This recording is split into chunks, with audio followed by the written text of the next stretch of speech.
అదే ఏం లేదు మంజు, నేనెందుకు షాక్ అవుతాను? వాడి పేరేంటి? సత్య.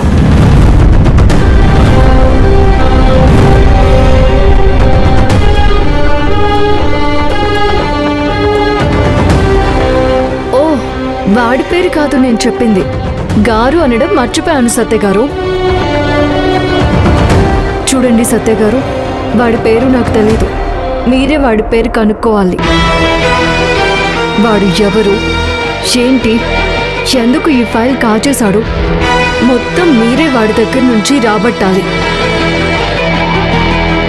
మీరు వాడిని తీసుకొస్తే డైరెక్ట్గా సిఐ గారి ముందు వాడిని కూర్చోబెడదాం. సిఐ గారే వాడిని కుళ్ళబొడుస్తారు. నేను తెలుసుకుంటానులే. అవును మంజు, వాడొక ఫైల్ దొంగిలించాడు, వాడొక దొంగ. ఒకవేళ దొరికితే మీ సీఏ గారు ఏం చేస్తారు? నీకు వెంటనే ఉద్యోగం ఇచ్చేస్తాడా? వాళ్ళు ఇచ్చినా నేను చెయ్యను. చెయ్యవా?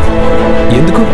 ఆ ఫైల్ని దొంగిలించిన వాడిని కోర్టులో సబ్మిట్ చేసి వాడికి శిక్ష పడిన తర్వాతే నేను నా రిజిగ్నేషన్ లెటర్ని వెనక్కి తీసుకుంటాను. సరే సరే, మినిస్టర్ గారితోనే ఈ మాట చెప్పి వాడెవడో కనుక్కుంటాను. నేను స్కూటీ మీద వస్తూ ఉంటే ఇద్దరు రౌడీలు కొట్టుకుంటున్నారు. నేను స్కూటీ అక్కడ పెట్టి వాళ్ళ గొడవ ఆపాను సత్య గారు.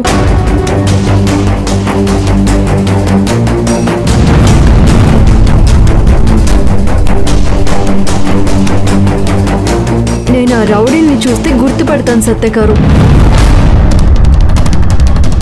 ఇప్పుడు మీరు వెళ్ళేది మినిస్టర్ గారి ఇంటికే కదా?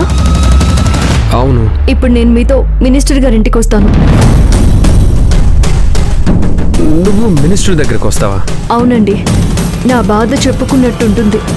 మీ మనుషులే అని మినిస్టర్ గారికి చెప్తే ఆయన రియాక్షన్ వేరుగా ఉంటుందండి. ఆయన దగ్గర ఉండే మనుషులందరినీ పిలిపిస్తే అప్పుడు ఆ రౌడీని నేను కూడా గుర్తుపడతాను. చూడు మంజు, మినిస్టర్ మనుషులు ఆ ఫైల్ కొట్టేశారంటే ఆ ఫైల్ ఎవరికి అవసరం ఉంటుంది?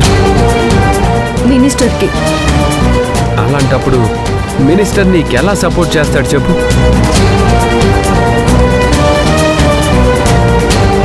నేను ఆలోచించలేదండి ఈ విషయం. అందుకే నేనే సీక్రెట్గా ఇన్ఫర్మేషన్ లాగి వాడు ఎవడో ఏంటో తెలుసుకుంటాను. అప్పుడు మీ సీఏ గారి దగ్గర వాడిని నిలబెట్టు. అలాగేనండి, అయితే మీరే కనుక్కోండి. సరే. చూడు మంజు, ఈ విషయాన్ని నాకు అప్పచెప్పు. నువ్వేమీ ఆలోచించొద్దు, మిగతాది నేను చూసుకుంటాను.